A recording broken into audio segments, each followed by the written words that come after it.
Hey, in the words of my granddaddy, this fitting to be good. My next guest is one of the stars of Destination America's BBQ Pit Masters and BBQ Pit Wars. Let's take a look. I'll be here all night long cooking and making it happen, Captain.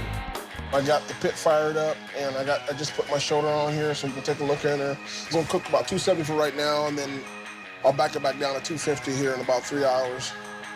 So it's gonna take everything to get it done on time, but it's gonna be an awesome piece of meat when it's done. Time to put brisket on. It's 4 a.m. I'm going against what I normally do. Normally, I actually grill it over fire first. But I'm not doing it down here. I'm not gonna do something that people are not accustomed to down here. You know, when in Rome, we do what they do. So I'm just throwing my brisket on the smoker and see what happens. Well, everybody, today, he's gonna be sharing what's trending now in the world of barbecue. Please welcome a man that I have set up countless hours watching on TV, my man, Big Moe Cason. Mo, how you feel? How you doing, sir? When they told me they had got you to come on this show, I lit up, because you have no idea how much I've watched you on TV. Appreciate it. All right, Mo, how'd you get into competitive barbecuing? My grandmother had 17 kids, and she was an awesome cook. My mom was an awesome cook, and so growing up, we just barbecued, and we just did our thing.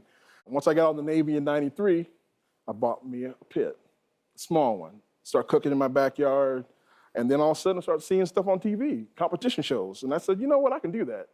And so I went out, saved my money, bought my first rig, and I went out and did my first competition in June of 2006, and the rest is history. And I've done about 270 contests since then. It's been great, man. Wow. Great. So what's the first barbecue trend we're gonna get into? We're gonna talk about this barbecue, bourbon sauce. Bourbon is like a big thing now. And the key on that is that with bourbon barbecue sauce, bourbon adds a great depth and richness to the sauce, but then you gotta watch out because a little goes a long ways. And you gotta make sure you don't put too much bourbon, therefore overpowers the natural sweetness or the spice, whatever you have in your sauce. Okay, well, that's good. I make my own sauce. Same here. I got on. That's right here. Made this last night. I won't go down there. Made this last night. Let me see what's happening. Yeah. Yeah. I like that, Big Mo. Ooh, I like that. Well, let's see what we got now. What we got here, second, is these beautiful beef ribs. We got to thank Central Texas. They're the ones who put beef ribs on the map. And it's now a national thing. You see a lot of restaurants from New York to California cooking beef ribs. The whole key is taking your time. Pick the whole thing up. Get you a bite over there. Oh, okay. Well, I was finna fork it. Let me go and put some. You don't need a fork with that. Yeah, well, let me go and see what it do then. Well, get on the backside here, Yeah, that's where I'm going. See how I let it drizzle down? Now, I would say I done ate more barbecue than you, but it don't look like it, so.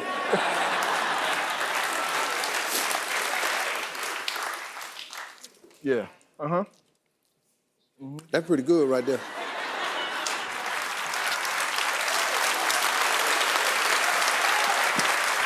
Okay, Mo. I'm gonna get you some of this too. Now, my wonderful wife, Nina, man, she made this recipe years ago. This is our hot pepper mac and cheese. Hot pepper. Yeah, boy, look at that right there. Yeah, that's the right consistency too. Oh, yeah. See, and I like it when the cheese on that is like a skin. Yeah. See, when it ain't that right there, they don't know what they doing. Exactly. See, you gotta go in the country to get this right. People come up from Mississippi, Arkansas, show you how to do this here. This ain't. Yeah. I sure wish y'all had some of that.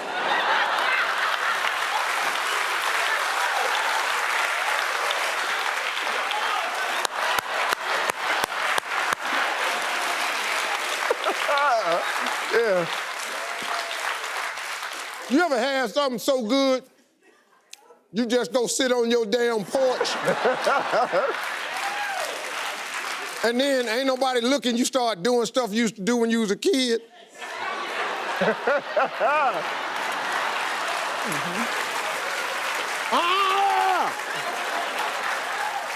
Then you eat a plate of it. Lay down.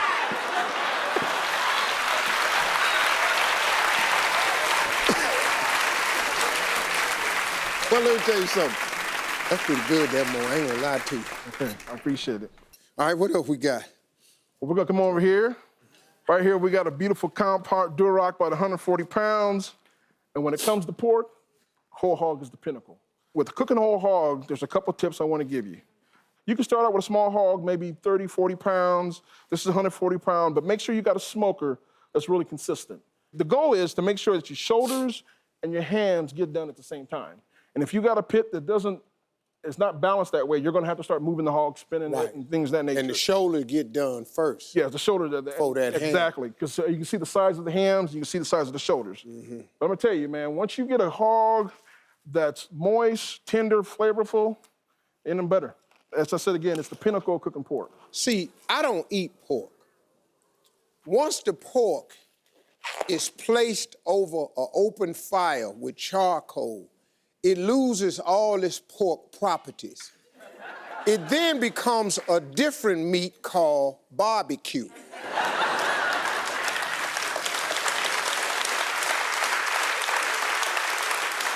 And this bad boy, look at that. Boy, you just went up in there, boy. That's that pulled pork that you just pulled off with your hand, didn't even need that knife.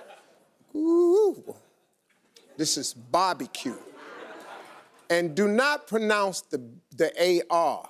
B-O-B-B-Y, Bobby, barbecue. That's how, now everybody say it, barbecue. On three, 1, 2, 3. Barbecue. Yeah, it's not barbecue. Barbecue. It's Bobby. It's like Bobby.